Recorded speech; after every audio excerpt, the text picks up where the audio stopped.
Γεια σας, είμαι ο Βασίλης, κατά κόσμον μάγος Ελοχήμ και είμαι ταχυδακτυλουργός σε παιδικά πάρτι και εκδηλώσεις. Κάνουμε αυτό το βίντεο για να πούμε κάποια πράγματα που έχουν σχέση με τις παιδικές σχολικές εκδηλώσεις. Συγκεκριμένα με μεγάλες εκδηλώσεις, δηλαδή που θα πάρουν μέρος αρκετά παιδιά. Θα σας πω τις εμπειρίες μου, τι πρέπει να προσέξετε, τα πιο συχνά λάθη που μπορεί να συμβούν και θα δώσουμε και κάποια tips ώστε η εκδήλωσή σας να πάει όσο το δυνατόν καλύτερα. Για αρχή, να διευκρινίσω ότι μιλάμε για μεγάλες εκδηλώσεις, που μπορεί να είναι κάποιο πουρπουριάτικο πάρτι, κάποιο χριστουγεννιάτικη γιορτή, κάποιο μπαζάρ, σχολείου, δημοτικού σχολείου, κάποια εκδήλωση δήμου, δηλαδή εκδηλώσεις που παίρνουν μέρος πάρα πολλά παιδιά, 50, 100, 200. Για αρχή, αυτό που θέλω να πω είναι ότι δεν πρέπει να ξεχνάμε ότι στο κέντρο όλων αυτών των εκδηλώσεων είναι τα παιδιά. Σκοπός είναι να διασκεδάσουν τα παιδιά. Και αυτό θα πρέπει να έχουμε ως οδηγό και ως κριτήριο. Ξεκινώντας, υπάρχουν 4-5 βασικοί τομείς που θα αναλύσουμε, που θα πρέπει να προσέξετε και που συμβαίνουν και τα περισσότερα λάθη. Για αρχή, να πω ότι το μεγαλύτερο πρόβλημα σε αυτές τις εκδηλώσεις, σε εκδηλώσεις συλλόγων, είναι οι ίδιοι οι σύλλογοι. Όσο και αν φαίνεται περίεργο, όσοι είστε μέλη ή έχετε περάσει από μέλη σχολικών συλλόγων, καταλαβαίνετε τι εννοώ. Δυστυχώς, στις περισσότερες των περιπτώσεων, οι σύλλογοι δεν τα βρίσκουν. Υπάρχουν διαφορετικές γνώμες, διαφορετικές απόψεις, διαφορετική αισθητική και είναι και λογικό. Εμπλέκονται πάρα πολλά άτομα και ο καθένας έχει τη δική του άποψη. Αυτό όμως αφενός επηρεάζει το σύλλογο, αφετέρου επηρεάζει και τους επαγγελματίες που θα κληθούν να βγάλουν εις πέρας την εκδήλωσή σας. Για αρχή, ένα από το πιο σημαντικά που θα πρέπει να προσέξετε είναι η συνεννόηση. Όταν λοιπόν απευθύνεσαι σε κάποιον κλόουν, ανηματέρ, ταχυδακτυλουργό, για να σας πει το πρόγραμμά του και να σας προτείνει τι μπορεί να κάνει στην εκδήλωσή σας, θα πρέπει να του δίνετε όλες τις πληροφορίες ώστε να καταλάβει περί τίνος πρόκειται και να σας προτείνει και το αντίστοιχο πρόγραμμα. Δηλαδή, πού θα γίνει, σε τι χώρο, πόσα παιδιά, κατά προσέγγιση, πόσα παιδιά θα κληθούν να διασκεδάσει, τι θα υπάρχει από εξοπλισμός, θα υπάρχει ήχος, θα υπάρχουν ηχεία, κάποιος DJ, κάποιος συγχολήπτης, δεν θα υπάρχει τίποτα, θα υπάρχει η μικροφωνική του σχολείου. Όλα αυτά είναι σημαντικά ώστε να σας προτείνουμε το καλύτερο δυνατό πρόγραμμα για την εκάστοτε περίπτωση. Εδώ συμβαίνει κάτι άλλο. Δυστυχώς θα συμβαίνει. Πάρα πολλές φορές μας παίρνουν τηλέφωνα από συλλόγους και σκόπιμα μας αποκρύπτουν στοιχεία ή μας δίνουν λάθος πληροφορίες, κυρίως στο μέγεθος της εκδήλωσης. Μας δίνουν δηλαδή την εντύπωση ότι θα γίνει μια πιο μικρή εκδήλωση από αυτή που όντως θα γίνει. Γιατί το κάνουν αυτό? Γιατί πιστεύουν ότι έτσι θα τους κάνουμε μια πιο οικονομική προσφορά, ότι θα τους δώσουν χρήματα. Αυτό βέβαια δεν ισχύει στο 100%, γιατί δίνοντάς μας λάθος πληροφορίες σε οποιονδήποτε επαγγελματία, καταλαβαίνετε ότι υπάρχει μεγάλη πιθανότητα το πρόγραμμα που σας προτείνει να μην είναι αυτό το ιδανικό για την περίπτωσή σας. Άρα λοιπόν, συνεννόηση, ειλικρινή συνεννόηση. Δίνουμε στους ανθρώπους, στους καλλιτέχνες, στους performer, τα πραγματικά στοιχεία. Δεύτερον, επειδή πρόκειται για δύσκολα project, Το καλό είναι να τα βλέπουμε από μακριά. Δηλαδή, τι χρειάζεται, θα έρθει κάποιος ανηματέρ, λόγω ταχυδακτυλουργός, να διασκεδάσει τα παιδιά. Τι χρειάζεται. Απλά, βλέποντάς το από μακριά, τα παιδιά θα πρέπει να τον βλέπουν, να τον ακούν και να βρίσκονται και σε ένα περιβάλλον ασφαλές. Να τον βλέπουν λοιπόν. Θα πιάσουμε την πρώτη περίπτωση. Θα πρέπει να έχετε φροντίσει ο άνθρωπος που θα έρθει να διασκεδάσει τα παιδιά να βρίσκεται σε ένα χώρο που θα υπάρχει με ένα χώρος να σταθεί ο ίδιος και πιθανόν ο εξοπλισμός του και τα παιδιά να τον βλέπουν. Βολεύει πάρα πολύ πίσω μας να υπάρχει τείχος. Δηλαδή να μην παίρναν άνθρωποι και για να μην διακόπτεται η ροή και αποσυντονίζονται τα παιδιά, αλλά και για να μην προκληθεί κάποιο ατύχημα από τον εξοπλισμό, από τα πράγματα τέλος πάντων που θα υπάρχουν πίσω μας, αριστερά, δεξιά μας. Σημαντικό κομμάτι λοιπόν να μας βλέπουν. Υπάρχουν σχολεία, υπάρχουν αμφιθέατρα που έχουν σκηνές, που είναι υπερυψωμένα. Βοηθάει. Αλλά δεν είναι απαραίτητο. Και δεν είναι πάντα εφικτό. Γιατί μπορεί να παίξουν σε αυλές, σε αίθουσες συλλόγων. Δεν υπάρχει πάντα δυνατότητα να είμαστε κάπου υπερυψωμένα. Δεν πειράζει. Αρκεί να πληρούνται αυτές τις προϋποθέσεις. Πάμε τώρα στο δεύτερο, ή μάλλον στο τρίτο. Πρώτο είπαμε ειλικρινή συνεννόηση. Δεύτερον, να τοποθετηθούμε κάπου που θα μας βλέπουν. Το τρίτο, και ένα πολύ βασικό, στο οποίο συμβαίνουν συνήθως τα περισσότερα λάθη, είναι ο ήχος. Όπως καταλαβαίνετε, θα πρέπει να μας ακούν.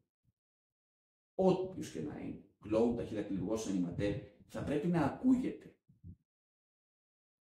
Χρειάζεται λοιπόν ηχητικός εξοπλισμός. Ηχεία, μικρόφωνο. Μη θεωρούμε δεδομένο ότι ο ανηματέρ που θα έρθει, ο ταχυδακτυλουργός που θα έρθει, θα έχει το δικό του εξοπλισμό.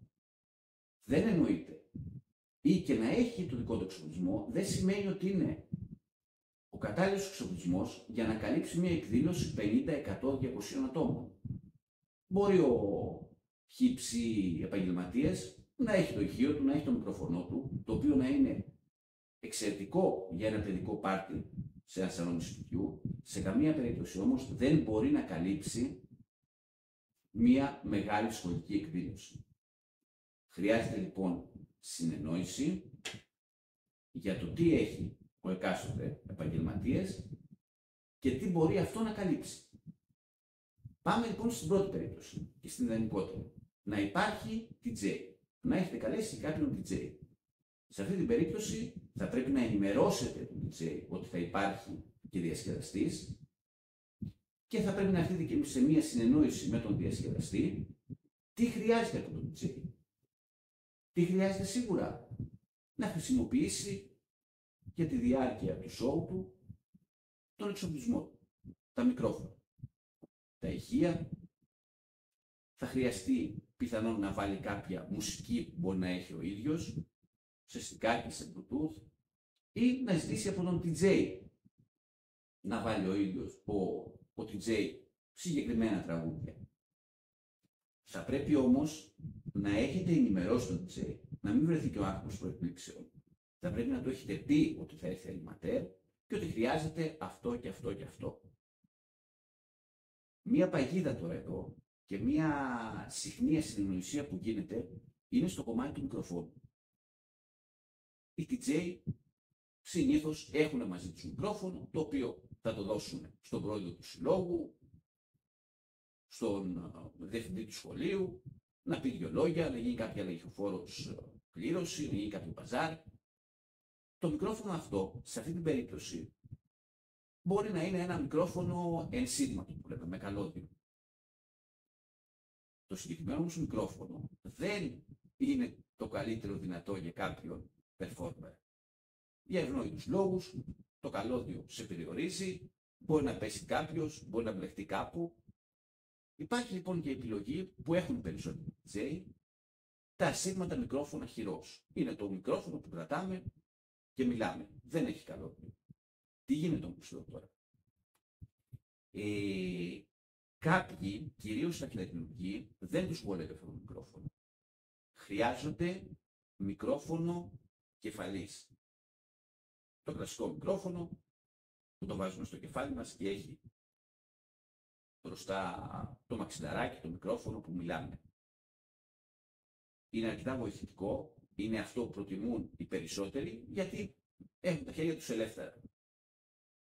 Υπάρχει και του πέτου, αλλά αυτό δεν είναι πολύ λειτουργικό, γιατί κάνουμε διάφορες κινήσεις και με την τριβή των ρούχων μπορεί να υπάρξει πρόβλημα. Άρα λοιπόν, ρωτάμε τον ανιματέρ τι μικρόφωνο χρειάζεται, έχει ο ίδιος. Αν όχι, θα πρέπει να ζητήσουμε από τον DJ ή τον ηχολήπτη τι μπορεί να καλύψει. Και το ξαναλέω, σημαντική λεπτομέρεια, ο τύπος του μικροφόνου. Θα είναι ενσύρματο, θα είναι ασύρματο χειρός, θα είναι χυλόφωνο. Τι χρειάζεται. Απλά θα πρέπει να το γνωρίζει εκ των προτέρων ο DJ. Πάμε τώρα στη δεύτερη περίπτωση, σχετικά με τον ήχο, η οποία τα τελευταία χρόνια δυστυχώς το συναντάμε όλο και πιο συχνά. Τι είναι αυτό?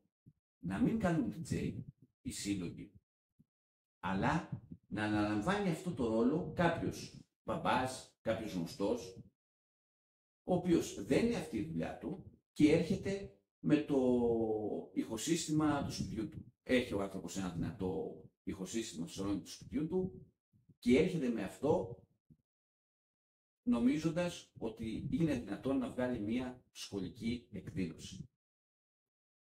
Δεν γίνεται. Και τι μας λένε? Μα εγώ το βάζω στο σπίτι μου μέχρι τη μέση της έντασης και σύρεται η πολυκατοικία. Ακούγεται ένα τετράγωνο πιο κάτω. Δεν λειτουργεί έτσι. Δυστυχώς. Μπορεί το οικιακό ηχοσύστημα να είναι όντως πάρα πολύ δυνατό, να κάνει εξαιρετική δουλειά στο σαλόνι του σπιτιού, αλλά δεν μπορεί να καλύψει μια πολυπληθή σχολική εκδήλωση. Είναι αδύνατο. Συν ότι υπάρχουν και άλλοι τεχνικοί λόγοι, δεν μπορείς εύκολα να βάλεις μικρόφωνα και αν βάλεις με πατέντα ο ήχος δεν θα είναι ο κατάλληλος. Καταλαβαίνω ότι το να έρθει κάποιος γονιός με ένα δικό του αισθητικό εξοπλισμό θα σας γλιτώσει κάποια χρήματα, αρκετά χρήματα, αλλά θα πρέπει να σκεφτείτε το ενδεχόμενο ότι αυτός ο εξοπλισμός δεν θα καλύψει ηχητικά την εκδήλωσή σας. Δεν θα ακούγονται τραγούδια, δεν θα ακούγεται το ανιματέρ. Άρα λοιπόν δεν είναι μια επιλογή σωστή.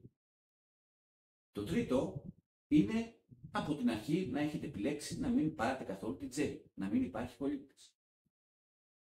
Σε αυτή την περίπτωση θα πρέπει να το γνωρίζει οπωσδήποτε ο ανιματέρ, θα πρέπει να κάνετε μια συζήτηση μαζί του για το αν μπορεί ο ίδιος να σας καλύψει με δικά του ηχεία, δικά του μικρόφωνα, δικό του εξοπλισμό. Προσοχή εδώ. Ο ανιματέρ δεν είναι DJ. Ακόμη και αν έχει τον εξοπλισμό, θα τον χρησιμοποιήσει μόνο και μόνο για να κάνει τη δουλειά του, να ακούγεται, να βάλει τα τραγούδια του, να κάνει τις δραστηριότητές του. Δεν σημαίνει ότι αντικαθιστά το ρόλο του DJ. Γιατί έχει συμβεί να πάμε με δικό μας εξοπλισμό και να έρχονται καλεσμένοι, να δίνουν παραγγελίες σε τραγούδια, να ζητάνε συγκεκριμένα κομμάτια. Αυτό δεν είναι δυνατόν να το κάνει κάποιος ταχυδακτηλουργός, κάποιος κλόουν, κάποιος ανιματέρ. Έχουμε κάποια τραγούδια, τα εποχιακά, ξέρω αν είναι απόκριες αποκριάτικα, αν είναι Χριστούγεννα χριστουγεννιάτικα και έχουμε και τα εκάστοτε hit της εποχής. Αυτό δεν σημαίνει ότι στο κομμάτι των μουσικών επιλογών θα αντικαθιστήσουμε το DJ. Φέρνουμε τον εξοπλισμό μας για να κάνουμε με αξιοπρέπεια τη δουλειά μας. Αυτό. Τώρα, κάποια άλλα tips θα μπορούσαν να σας βοηθήσουν είναι τα εξής. Καλό είναι στο χώρο που θα κάνει το πρόγραμμά του animateur να υπάρχει μπρίζα ή αν όχι να υπάρχει μπρίζα, να υπάρχει κάποια μπαλατέζα. Ακόμα και αν χρησιμοποιεί συστήματα, ηχεία μικρόφωνα, αυτοενισιόμενα, μπαταρίας δηλαδή, πάντα το να υπάρχει κάπου εκεί κοντά μια μπρίζα, σίγουρα κάπου θα χρειαστεί. Δεν είναι απαραίτητο, εάν χρησιμοποιεί συστήματα μπαταρίας, αλλά καλό είναι. Είτε να βρεθεί μια μπαλατέζα, είτε να πούμε στον animateur, εάν έχει να φέρει ο ίδιος κάποια μπαλατέζα, μία μπρίζα πάντα βοηθάει. Το άλλο επίσης, ένα άλλο ακόμα σημαντικό tips, είναι όταν έχετε πολλές δράσεις στο event που θα κάνετε, στην εκδήλωση, στην παιδική αυτή εκδήλωση που θα κάνετε, όταν λοιπόν έχετε κάνει το χρονοδιάγραμμα και λέτε, ξέρω εγώ, 1 με 2 θα είναι ο animateur. 1 και 10, 1 και 5 θα ακολουθήσει η επόμενη δράση. Εδώ θέλει προσοχή. Επειδή χρειαζόμαστε για αυτές τις εκδηλώσεις εξοπλισμό, τα πράγματά μας, τα εργαλεία μας, τα εργαλεία της δουλειάς μας. Είναι απόλυτα λογικό να χρειάζεται κάποιος χρόνος να τα στήσουμε, να τα βάλουμε δηλαδή πριν αρχίσουμε στο χώρο, στη σκηνή στην οποία θα παίξουμε και θα χρειαστεί και κάποιος χρόνος για το ξεστήσιμο. Να τα πάρουμε δηλαδή από εκεί και να μεταφέρουμε εκτός. Αυτό, όπως καταλαβαίνετε, δεν μπορεί να γίνει σε 2 λεπτά. Το πόσο χρόνο χρειάζεται είναι ανάλογα με το τι φέρνει ο εκάστοτε performer. Άρα λοιπόν, να έχετε στο μυαλό σας για αυτή την περίπτωση, να συζητήσετε με τον άνθρωπο πόση ώρα χρειάζεται περίπου να στήσει και να ξεστήσει, ώστε να μην βγείτε εκτός πλάνου. Τώρα, άφησα στο τέλος κάτι που, αν το άφησα τελευταίο, είναι ίσως από τα 2 σημαντικά. Βέβαια θα κάνουμε και ξεχωριστό βίντεο γι' αυτό, γιατί είναι αρκετά μεγάλο θέμα και έχει να κάνει με το πρόγραμμα που θα κάνει ο εκάστοτε performer. Είτε αυτός είναι παιχτακυλουργός, είτε αυτός είναι κλόουν, οτιδήποτε. Αυτές οι εκδηλώσεις διαφέρουν από τα παιδικά πάρτι στα σπίτια. Γιατί απλά υπάρχει περισσότερος κόσμος. Υπάρχουν περισσότεροι θεατές. Και γιατί η απόσταση από τα παιδιά, από τους θεατές, είναι μεγαλύτερη. Άρα το πρόγραμμα του ανθρώπου που θα έρθει θα πρέπει να είναι προσαρμοσμένο στο ότι θα είναι πιο οπτικό, να μπορούν να το παρακολουθήσουν περισσότεροι άνθρωποι και τα αντικείμενα που θα χρησιμοποιήσει να φαίνουν, να είναι πιο μεγάλο. Άλλο λοιπόν είναι ένα πρόγραμμα που κάνουμε σε ένα παιδικό πάρτι, στο σαλόνι ή στο δωμάτιο ενός σπιτιού και άλλο ένα πρόγραμμα που θα κάνουμε σε μια μεγάλη πολυπληθή σχολική εκδήλωση. Θα πρέπει λοιπόν να το συζητήσετε αυτό με τον animateur, να σας πει τι ακριβώς κάνει, αν έχει εμπειρία από τέτοιου είδους εκδηλώσεις και από εκεί και πέρα να αποφασίσετε. Λοιπόν, αυτά είχα να πω.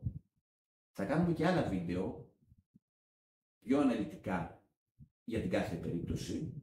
Άρα λοιπόν, μείνετε συντονισμένοι. Κάπου εδώ να πω ότι είμαστε στη διάθεσή σας ως Ζαβολιές για να καλύψουμε την παιδική εκδήλωσή σας από το πιο μεγάλο μέχρι το πιο μικρό event. Μπορείτε να μας καλέσετε, να μας πείτε το project σας και να σας προτείνουμε τις δικές μας ιδέες, τα δικά μας προγράμματα, ώστε η εκδήλωσή σας να φέρει το καλύτερο δυνατό αποτέλεσμα. Κλείνοντας, να ξαναυπενθυμίσω ότι στο κέντρο όλων αυτών θα πρέπει να έχουμε πάντα ότι στόχος είναι η διασκέδαση των παιδιών. Κλείνοντας λοιπόν, ανακεφαλαιώνω σύντομα, ειλικρινής συνεννόηση μεταξύ του συλλόγου και με τον animateur, να φαινόμαστε, να ακουγόμαστε και να υπάρχει ασφάλεια στο χώρο. Σας ευχαριστώ για τον χρόνο σας. Μέχρι το επόμενο βίντεο. Γεια σας.